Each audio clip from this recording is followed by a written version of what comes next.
जय सिया राम। सब सुख लाए तुम्हारी सरना, तुम रक्षक काहू को डरना।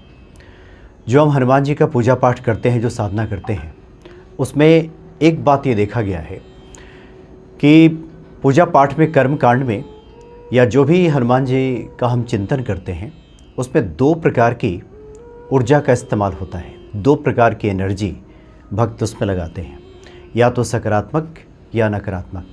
या तो हम पॉजिटिव एनर्जी उसमें लगा रहे होते हैं या नेगेटिव एनर्जी।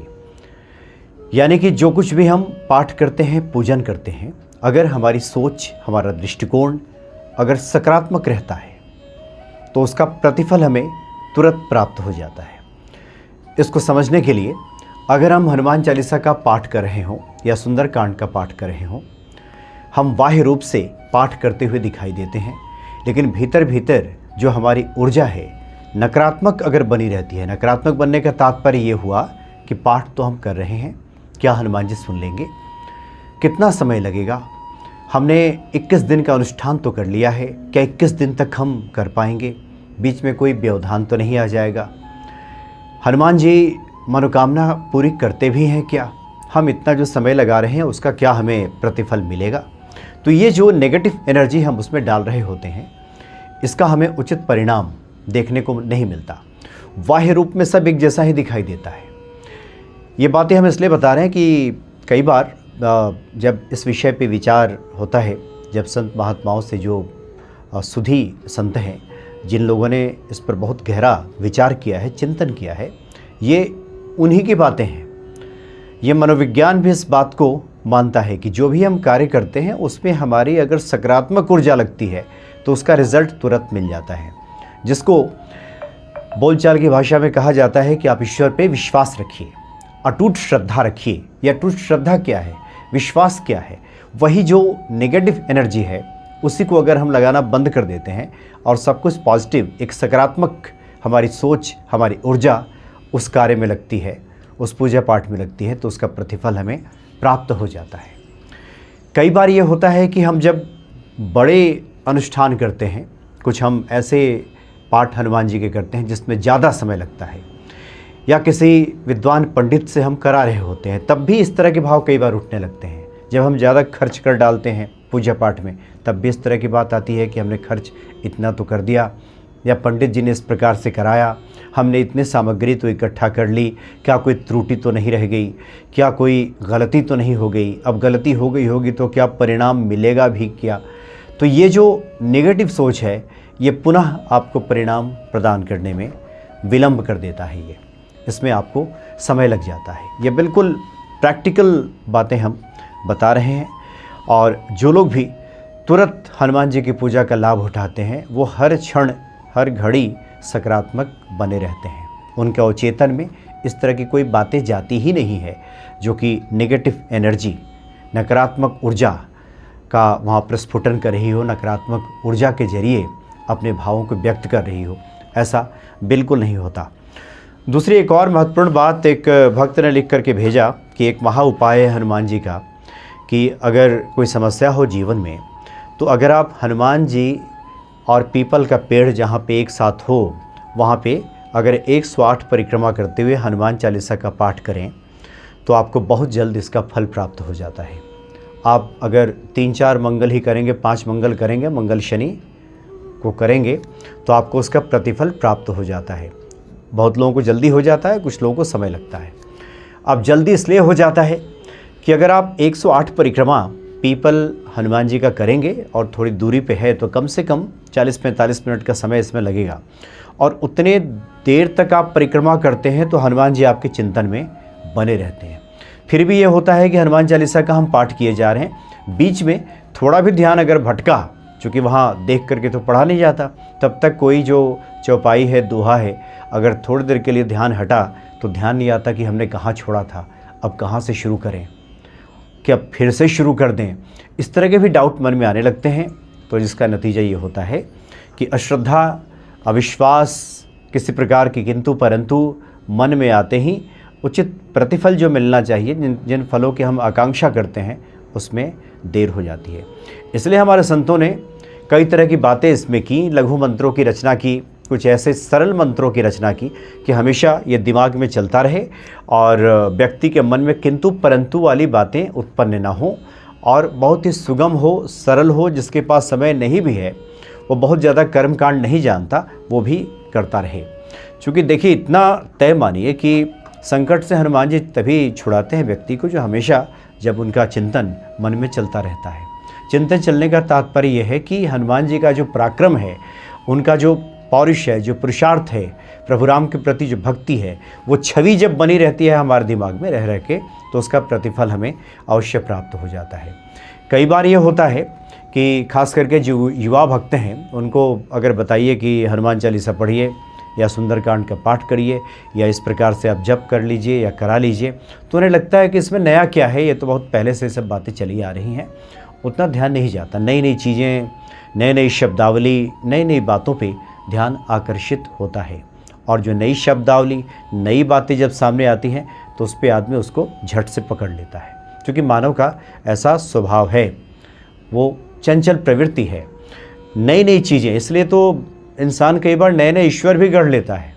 नए नए ईश्वर आ जाते हैं सामने, पुराने ईश्वर छूटने लगते हैं। लगता है कि ये काम नहीं कर रहे हैं, इनकी शरण में हम हैं तो काम नहीं होगा, तो फिर नए नए ईश्वर सामने आ जाते हैं। जो महापुरुष हैं, इस तरह के संत महात्मा हैं, वो भी ईश्वर की श्रेणी में आ जाते हैं और लोग उन्हें पूजने लगते हैं, जपने लगते हैं। तात्पर्य यह है कि व्यक्ति हमेशा नएपन की तलाश में रहता है। उसे लगता है कि ये जो नया है उसे बहुत कुछ दे देगा, और इसी नएपन की तलाश में खास करके हम जब युवा लोगों से बात करते हैं तो पता चलता है कि वो लोग आजकल स्विच वर्ड्स की तरफ खूब भाग रहे हैं। ये स्विच वर्ड्स जो है सिर्फ नाम नया है, बाकी सब पुराना ही है। सब वही लघु मंत्र हैं, वही बीज मंत्र हैं। स्विच वर्ड्स कह दिया गया तो लगता है कि हाँ बहुत जल्दी अब ये काम कर लेगा। इसलिए ऐसा भक्तों को हम कहते हैं स्विच वर्ड्स मान के ही जपिए। इसको कहिए कि हाँ ये स्विच वर्ड्स है और इसको जपिए। जो वैदिक जो हमारे बीज मंत्र हैं, इसको स्विच वर्ड्स के रूप में आप जपिए। तो जो लोग भी हनुमान चालीसा का पाठ करते हैं या कोई भी पाठ हनुमान जी का करते हैं, पूजन करते हैं, अब वो अपने कार्यों में जब व्यस्त हो जाते हैं तो इतना तय मानिए कि जितनी देर तक हमारे मन मस्तिष्क में, चिंतन में हनुमान जी की छवि रहेगी, उतना ही ज़्यादा आपको प्रतिफल प्राप्त होगा।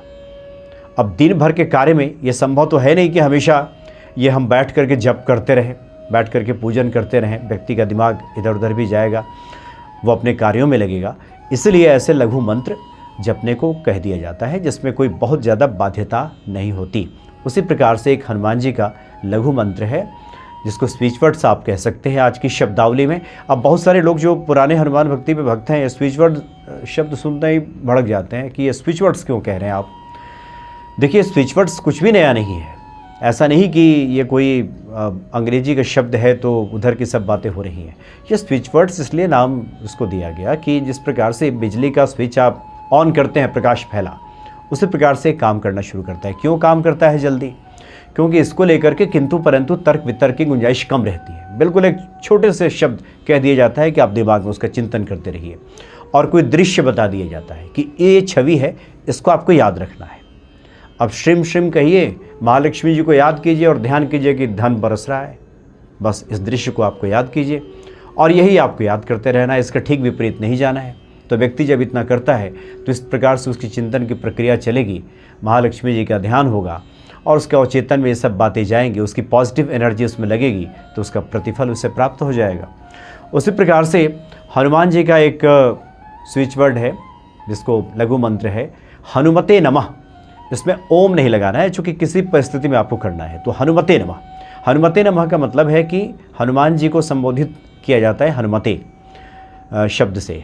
ओम हंग हनुमते नमः, ये जो बीज मंत्र है उनका, तो इसमें से आपको हनुमते नमः ले लेना है और हमेशा इसको मन ही मन जपते रहना है। जो लोग सुबह हनुमान चालीसा करते हैं वो कर लें, और उसके बाद किसी भी कार्य में हैं तो इसको हनुमते नमः मन ही मन चलना चाहिए। एक तरीका ये भी है कि प्रत्येक 2 घंटे 3 घंटे के अंतराल पे, जैसे लोग होम्योपैथ दवा लेते हैं तो बताया जाता है कि 2-2 घंटे पी लीजिए, 3-3 घंटे पी लीजिए, तुरंत असर करेगा। इसी प्रकार से ये जो हनुमते नमः है, आप प्रयासों के तहत, चूँकि हमेशा अगर नहीं चल पा रहा है दिमाग में, तो प्रयासों के तहत 2 घंटे 3 घंटे का अंतराल ले लीजिए और बैठ करके 5 मिनट हनुमते नमः हनुमते नमः हनुमते नमः, यानी हनुमान जी को नमस्कार है, इस प्रकार से जप कर सकते हैं। और जो स्विच वर्ड्स के तरीके जो बताए गए हैं और जिसको करके देखा गया है कि इसका फल मिल जाता है, जिसमें कि 3 बार बोलना और 1 बार कागज़ पे लिख देना, हनुमते नमः, हनुमते नमः, हनुमते नमः, और 1 बार कागज़ पे लिख दिया हनुमते नमः। और इस प्रकार से 108 बार लिख लेना है। तो 108 बार जब लिखेंगे आप तो उसके 3 गुना बोलेंगे ज़्यादा। तो इस प्रकार से ये अपना प्रभाव दिखाना शुरू कर देता है। और कुछ ही दिनों में 2-2 घंटे 3-3 घंटे पे अगर कोई जपे या हमेशा चलते रहे, कभी भूल जाएं तो प्रयासों के तहत उसको याद कर लें, और ये अगर जपते रहें तो ये बहुत जल्द काम करना शुरू कर देता है। हनुमते नमः, क्योंकि ये सब कुछ जो बातें हैं ये श्रद्धा और विश्वास की है, और श्रद्धा और विश्वास का संबंध हमारे अवचेतन से है। इस पर भी हम आगे बात करेंगे कि किस प्रकार से जाकर के सब चीज़ें काम करती हैं। लोग कहते हैं कि ईश्वर पे विश्वास रखिए, श्रद्धा रखिए। बार बार से लोग कहते हैं कि आपको कैसे पता कि हमें श्रद्धा नहीं है, विश्वास नहीं है। हम तो बड़े विश्वास के साथ, श्रद्धा के साथ हम ईश्वर की आराधना करते हैं। लेकिन इतना तय मानिए कि श्रद्धा और विश्वास है अगर, तो उसका प्रतिफल आपको मिल ही जाएगा। नहीं मिल रहा है इसका मतलब मान लीजिए। इसमें ज़्यादा बहस करने की आवश्यकता नहीं है, क्योंकि अब बहस करने से फ़ायदा भी क्या है। आप कहेंगे नहीं श्रद्धा है, नहीं हो रहा है, तो फिर कौन जवाब देगा इसका? हनुमान जी तो जवाब देंगे नहीं। तो इसलिए मान लीजिए कि अगर प्रतिफल नहीं मिल रहा है, इसका मतलब है कि श्रद्धा विश्वास में कहीं ना कहीं कमी है। उसको ठीक करना है। ठीक कैसे करना है? लगातार इस तरह के लघु मंत्रों को, स्विच वर्ड्स को आप दिमाग में जब चलाते रहेंगे, घुमाते रहेंगे, और इसके विपरीत नहीं सोचना है। जैसा कि हमने शुरू में कहा कि ऐसा नहीं कि नेगेटिव सोचने लगे, नकारात्मक ऊर्जा लगा दिया, क्योंकि ये दोनों ही ऊर्जा हमसे ही निकलेंगी, पॉजिटिव नेगेटिव। पॉजिटिव होगी तो इसका मतलब क्या होगा? सकारात्मक होगा तो आप मन में सोचेंगे कि हनुमान जी तो अष्ट सिद्धि नवनिधि के दाता हैं, उनके पास तो किसी चीज़ की कमी है नहीं, वो सब दे रहे हैं, आशीर्वाद दे रहे हैं। जिससे ध्यान हम धरते हैं ईश्वर का, तो कहते हैं ना आशीर्वाद मुद्रा वाला ध्यान धरें, तो आशीर्वाद वो दे रहे हैं। इस तरह का भाव मन में आएगा तो ये लगेगा कि अब सब कुछ प्राप्त हो गया है हनुमान जी कृपा से। हनुमान जी को आप धन्यवाद का भाव आप देंगे इस तरह का। और निगेटिव जब एनर्जी लगेगी आपकी, तो उसमें क्या होगा कि उसमें यह होगा कि कहाँ सुनते हैं हनुमान जी, कहाँ कर रहे हैं, कैसे होगा, अभी तक तो नहीं हुआ, सबका तो उन्होंने कर दिया, मेरा क्यों नहीं किया। तो ये सब कुछ जो है मानस के स्तर पे जितना कुछ चलता है उतना ही हम प्राप्त करते हैं। ये रहस्य है, ये विज्ञान है। इसके तहत जो भी संत महात्मा हैं यही तो कहते हैं कि हम में तो कभी अविश्वास ही नहीं हुआ कभी, चाहे वो जिस हाल में रखें, अच्छा रखें, बुरा रखें, खिलाएं पिलाएं, भूखे रखें, हमारा विश्वास एकदम बना रहा कि उनके पास सब कुछ है, आज भले ही जब प्रसन्न होंगे तो दे देंगे, ये विश्वास है। तो इसलिए पॉजिटिव एनर्जी के साथ हनुमते नमः का जप हमेशा किया जाए तो निश्चित ही हनुमान जी की कृपा हमें प्राप्त हो जाएगी। तो ये स्विच वर्ड्स की तरह इस्तेमाल करें। इसलिए गोस्वामी जी कहते हैं कि जपत निरंतर हनुमत बीरा। निरंतर जप कब चलेगा? जब ऐसे ही छोटे छोटे जो लघु मंत्र हैं आपके दिमाग में आएंगे। नहीं तो हनुमान चालीसा जब पढ़ना शुरू करेंगे, बीच में कोई काम आ गया, बीच में किसी ने टोक दिया तो लाइन भूल गए। अब भूल गए तो कहाँ छोड़ा था ये भी याद नहीं, क्योंकि वो तो यंत्रवत चल रहा था। तो फिर बड़े परेशान हो जाते हैं लोग कि अब फिर शुरू से शुरू करें कि अब क्या करें, ये त्रुटि हो गई, कहीं हनुमान जी नाराज़ ना हो जाए, ये तमाम तरह की बातें आती हैं। इसलिए कलयुग केवल नाम आधारा, सुमेरे सुमेरे नर उतर ही पारा। आखिर में इसलिए गोस्वामी जी ने कह दिया कि सब पाठ कर लिया आपने, सब अनुष्ठान कर लिया, ये तो ठीक है, इसका फल मिलेगा, लेकिन कोई एक नाम पकड़ लीजिए, हनुमते नमः। हनुमान जी के कई नाम हैं, पवन पुत्र, पवन नंदन, कुछ भी हनुमान जी का जो नाम है, एक बस चलता रहे उसके अर्थ को समझ करके और एक छवि दिमाग में बनी रहे, निश्चित तौर पे हनुमान जी के कृपा पात्र हम बन जाएंगे और जो हम चाहते हैं वो सब मिल जाएगा। जय सिया राम।